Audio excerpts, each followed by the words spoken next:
अस्सलाम वालेकुम वरहमतुल्लाहि वबरकातुहू। दोस्तों, आज है ईशा की जर्नी। बिग बॉस ने बुलाया ईशा को गार्डन एरिया में फैंस का जमघटा लगा हुआ था।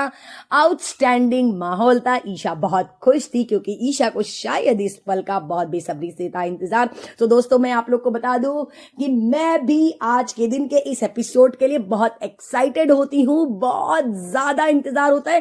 पूरा सीजन देखने मिलता है हमको 1 घंटे में। सो दोस्तों, बिग बॉस ने ईशा को यह बताया कि आप अपनी दोस्ती और अपने प्यार के लिए जानी जाएंगी। आपने जोर से कहा है, सबके सामने कहा है कि आप है अपने दोस्तों के लिए बायस। सो दोस्तों, अगर आप मेरे चैनल पे नए हैं सो प्लीज इसे सब्सक्राइब जरूर करिएगा।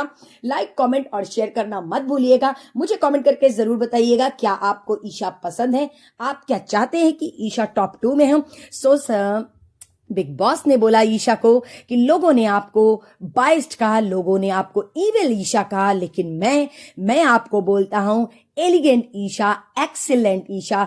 ईशा की दोस्ती के लिए ईशा को जाना जाएगा। ईशा अपने दोस्तों के लिए बाइस्ड रही हैं।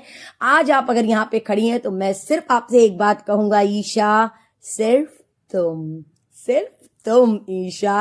लोगों ने, ईशा बहुत खुश थी, लोगों ने उनको लाडली ईशा के खिताब से सम्मानित किया। फाइनली ईशा की जर्नी स्टार्ट हुई। ईशा जब स्टेज पे से जब अंदर आई थी तो हकीकत में मुझे लगा ही नहीं था कि ये बंदी यहाँ तक स्टैंड कर पाएगी, यहाँ तक रुक पाएगी, क्योंकि मुझे लगा था मम्मा गर्ल है। मैंने अपनी वीडियो में भी कहा था कि ये मम्मा गर्ल है, तो मम्मा गर्ल है तो मम्मा के बिना तो एक कदम नहीं चल पाएंगी। लेकिन मुझे प्राउड है, सैल्यूट है उनकी माँ के ऊपर कि उन्होंने अपनी बेटी को बहुत अच्छी तरबियत दी है कि आज वो इस मकाम पे इतने ज्यादा स्ट्रेंजर्स के बीच में इतना लंबा सफर उन्होंने अकेले अपने बल पे तय किया, जबकि वो सेट पे अपनी माँ के साथ होती हैं, वो कभी भी अकेले नहीं होती हैं। फाइनली उनकी जर्नी, जिस वक्त अविनाश घर से निकल रहे थे उस वक्त वाकई में काफी लॉन्ग टाइम के बाद मैंने एलेक्स को देखा।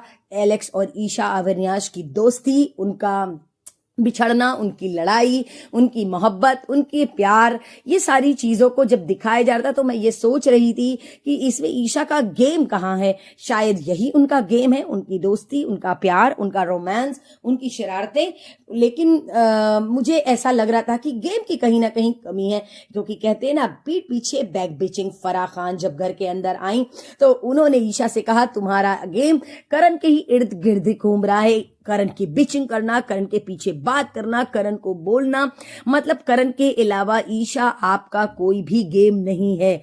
लेकिन ईशा को ये बात शायद दिल पे लगी। लेकिन ईशा की दोस्ती अविनाश के साथ, उनके साथ मस्ती, उनके साथ एंजॉय, उनके साथ शरारतें करना, लड़ना झगड़ना, उनके साथ रिक्वेस्ट करना, और एलेक्स के साथ, कहते हैं इनके ज्यादा तल पल और मोमेंट जो भी थे वो एलेक्स के साथ थे। और विवान के साथ उनकी बहुत अच्छी बॉन्डिंग है, क्योंकि वो अभी विवान के साथ सिर्फ तुम सीरियल में लीड रोल में काम कर चुकी हैं, इसलिए विवान उनको बहुत अच्छे से अंडरस्टैंड करते हैं। और वैसे भी विवान इन दोनों से उम्र में बड़े हैं, तो मैच्योरिटी लेवल विवान का आउटस्टैंडिंग है। लेकिन कहते हैं ना, मुझे ऐसा लगता था जब तक एलेक्स थी तब तक ईशा को प्रायोरिटी नहीं दे पा रहे थे अविनाश की प्रायोरिटी 2 जगह पे बट गई थी। इसलिए ईशा और एलेक्स में अक्सर अनबन हुआ करती थी, ये तीनों अक्सर लड़ते थे।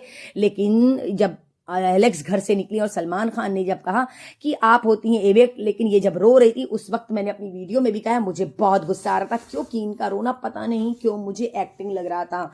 इसलिए क्योंकि इनको इन दोनों की वजह से ही एलेक्स निकली, क्योंकि एलेक्स का गेम अगर अकेले होता, ये लोग ना उनके साथ होते, तो शायद हमें एलेक्स कुछ और ही दिखती। लेकिन इन्होंने अपनी बॉन्डिंग अविनाश से बनाई थी, अविनाश ने भी उनको ही सेव किया।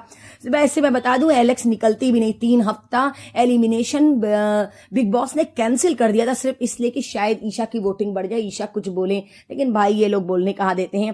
फाइनली इनकी मस्ती अविनाश के साथ जो दिख रही थी, इनका रोमांस जो अविनाश के साथ दिख रहा था, पता नहीं ये जर्नी थी कि ये, मुझे लग रहा था कोई सीरियल, रोमांटिक सीरियल का टीजर चल रहा था, कोई रोमांटिक पिक्चर का सीरियल चल रहा था जिसका टीजर यहाँ पर लॉन्च हुआ था जो दिखा रहे थे। लेकिन हमें कोई प्लानिंग, कोई प्लॉटिंग या तो बैक बीचिंग दिखाई दे रही थी, पीठ पीछे चुगलियां किया करना दिखाई दे रहा था, या तो अविनाश के साथ आशिकी दिखाई दे रही थी, रोमांस दिखाई दे रहा था, मोहब्बत दिखाई दे रही थी, पर गेम कहीं नहीं दिख रहा था। मैं पता है क्या सोच रही थी, मैं ये सोच रही थी ऐसे लोग अगर विनर होने लगे ना तो भाई हम लोगों को अपना सर पीट लेना चाहिए कि अगर ऐसे लोग विनर हो रहे। तो फिलहाल मैं आप लोगों को बता दूं, एकदम क्लियर कट मैं लिख के दे दूं कि न ईशा विनर होने वाली है, न अविनाश विनर होने वाले, न चूम, न रजत दलाल।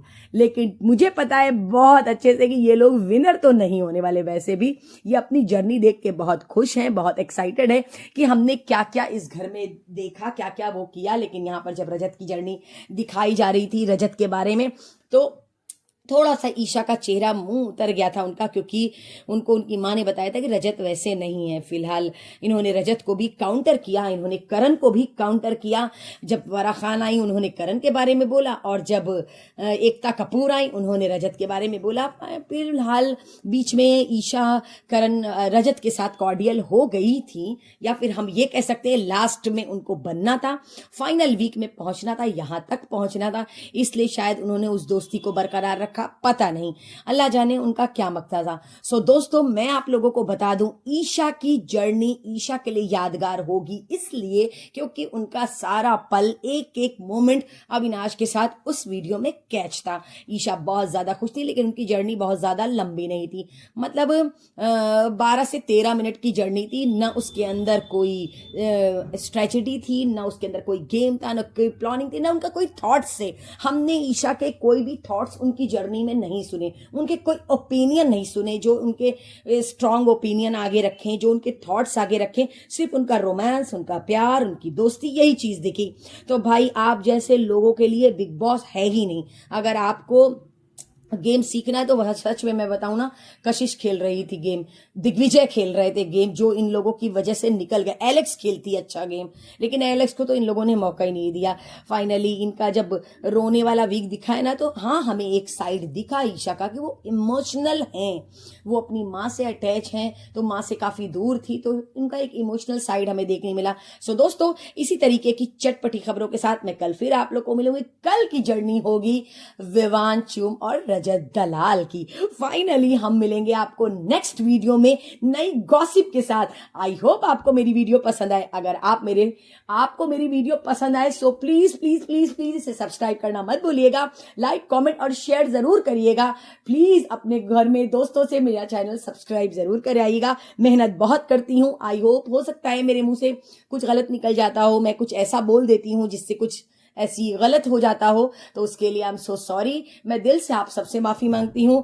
फिलहाल मंडे से मैं बहुत फ्री होने वाली हूँ, क्योंकि मंडे से बिग बॉस नहीं आएगा। मुझे बहुत गम है इस चीज का। सच बताऊं ना, लोग रोते हैं कि अब क्या होगा, ये लोग इस घर से जाने के लिए रो रहे, फाइनल होने के लिए रो रहे, और मैं लिटरली अक्सर रोने लगती हूँ कि अब बिग बॉस नहीं आएगा। अल्लाह, अब मैं क्या करूंगी 10 बजे के बाद? अब क्या करने वाली हूँ? अब मुझे कुछ सोचना पड़ेगा कि मैं 10 बजे के बाद क्या करूं। सो खैर गाइस, मैं आप लोगों को कल फिर मिलूंगी नई वीडियो में। अल्लाह हाफिज दोस्तों, अपना ख्याल रखिएगा और मुझे अपनी दुआओं में याद रखिएगा।